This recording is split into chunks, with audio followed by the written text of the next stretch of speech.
Everyone, কেমন আছো তোমরা সবাই? আশা করি ভালো আছো। তো দেখো, ওরা আমাকে ডাকতে চলে এসেছিল, তাই দেরি না করে রেডি হয়ে বেরিয়ে পড়লাম আমাদের স্কুলে যাওয়ার জন্য।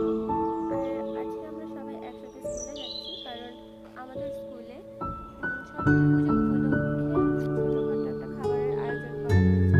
তো দেখো, রেডি রেডি চলে এসেছি স্কুলে। আর এইদিকে দেখো, আমার বান্ধবীদের মতনই দুজন তাকিয়ে আছে আমাদের দিকে।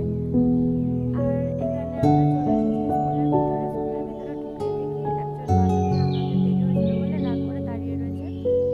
আর এখানে দেখো, আমাদের এই গোলাপ গাছটায় প্রচুর ফুল ফোটে, তাই দুজন ফুল ছিঁড়ছিল। স্যার বারণ করায় ওরা এখান থেকে চলে যায়।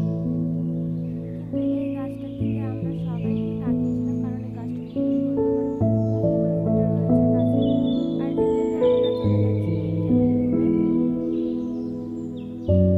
তো দেখো, আমরা চলে এসেছিলাম আর এসে বসেও পড়েছিলাম। আর এদিকে আমাদের খাবার দিতে দেরি হচ্ছিল, তাই আমার এই দুটো বান্ধবী একটু ফটো তুলে নিচ্ছিল নিজেদের মতন।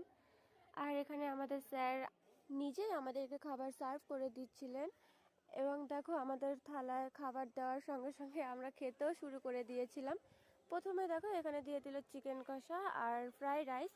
আর এর মধ্যে দেখো, এরা দুজন ক্যামেরা দেখে একটু নিজেদের মতন পোজ দিয়ে দিল। আর খাওয়ার শেষে আমাদের থালায় দিয়ে গেল চাটনি, সঙ্গে মিষ্টিও নিয়ে নিয়েছিলাম, কারণ আমি পাঁপড় খাই না। আর তারপরে আমরা সবাই খাওয়া শেষ করে এবার আবার বাড়ির দিকে যাচ্ছি। তো গাইস, ভিডিওটা ভালো লাগলে চ্যানেলটা সাবস্ক্রাইব করে দিও প্লিজ।